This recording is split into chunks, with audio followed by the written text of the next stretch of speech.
My philosophy involves the concept that healthy mouth comes with a healthy body.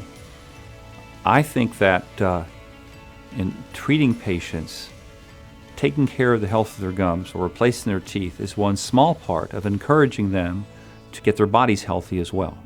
We know that periodontal disease, uncontrolled periodontal disease, is a risk factor that's associated with certain lung and heart conditions.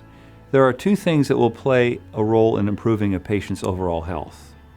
Number one, in uncontrolled periodontal disease, there are a tremendous number of bacteria that can leach into the bloodstream and can cause problems downstream, so to speak, in the heart and lungs.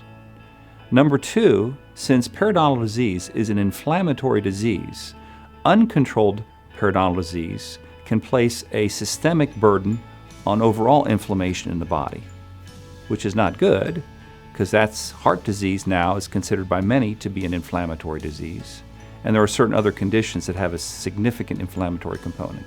So in treating uncontrolled periodontal disease and stabilizing the periodontal condition, we are resolving the inflammation in the mouth.